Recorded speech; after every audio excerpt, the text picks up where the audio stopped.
Bangsa Yahudi dalam Al-Quran disebut Bani Israel. Dan kaum yang paling sering Allah ceritakan di dalam Al-Quran dan merupakan bangsa yang seringkali ingkar janji. Mereka juga merasa derajatnya lebih tinggi dan sering menghina bangsa lainnya. Perilaku bangsa Yahudi ini bahkan sudah dicatatkan dalam kitab suci Al-Quran sebagai pelajaran dan peringatan bagi Rasulullah dan para sahabat. Peringatan ini berkaitan dengan janji Allah akan azab yang ditimpakan kepada kaum Yahudi di dunia usai mereka melakukan kerusakan yang amat besar. Lalu apa saja janji Allah kepada kaum Yahudi? Dan apa saja wujud janji Allah yang pasti akan terjadi? Berikut adalah 3 janji Allah kepada kaum Yahudi. Janji pertama, diberikan istidraj untuk menyombongkan diri.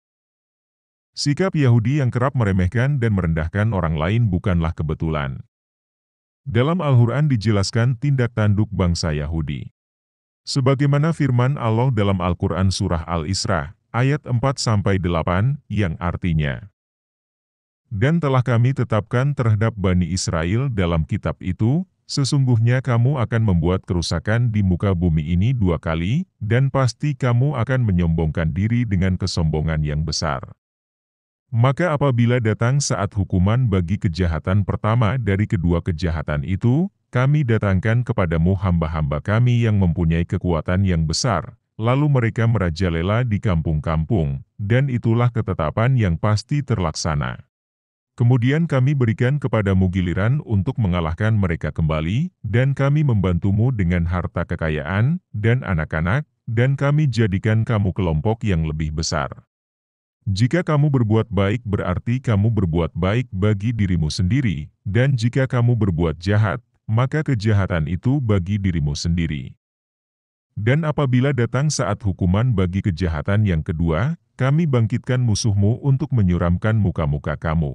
Dan mereka masuk ke Masjidil Aqsa, sebagaimana musuh-musuhmu memasukinya pada kali pertama, dan untuk membinasakan sehabis-habisnya apa saja yang mereka kuasai.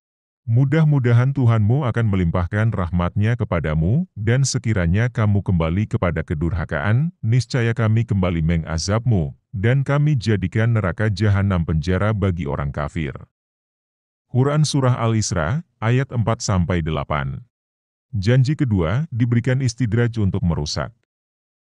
Kesombongan dan kerusakan yang lebih besar akan kembali diulang oleh bangsa Yahudi.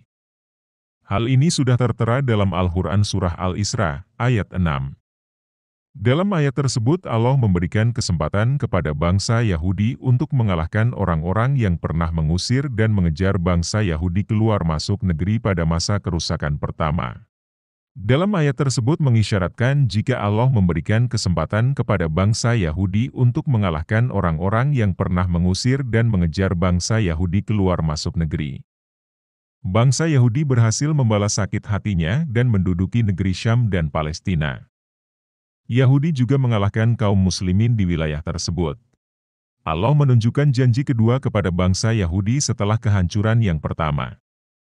Hal itu terbukti dengan sejahteranya perekonomian maupun politik bangsa Yahudi Israel. Imigran Yahudi mengalir deras ke Palestina tanpa bisa dicegah kaum muslimin. Kekuatan militer dan ekonomi negara barat hampir seluruhnya berada di belakang Yahudi. Karenanya, kesombongan Yahudi meningkat bahkan hingga saat ini. Kedua janji Allah kepada kaum Yahudi tersebut sudah terjadi di masa sekarang. Janji ketiga, Allah akan membinasakan kaum Yahudi di bumi. Derita rakyat Palestina merupakan derita umat Muslim di seluruh penjuru dunia.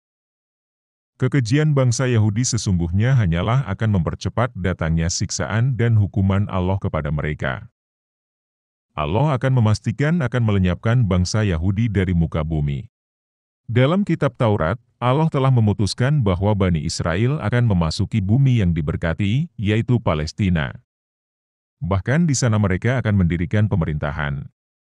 Tetapi kemudian mereka membuat kerusakan besar sehingga menyebabkan Allah menghukum mereka dengan cara mengirim hamba-hambanya yang tangguh. Setelah kerajaan mereka binasa, mereka diusir dan dicerai-beraikan. Maha Suci Allah telah memberitahukan kepada kaum muslimin akan kembali memasuki Masjidil Aqsa. Wallahu a'lam bishawab. Semoga bermanfaat. Wassalamualaikum warahmatullahi wabarakatuh.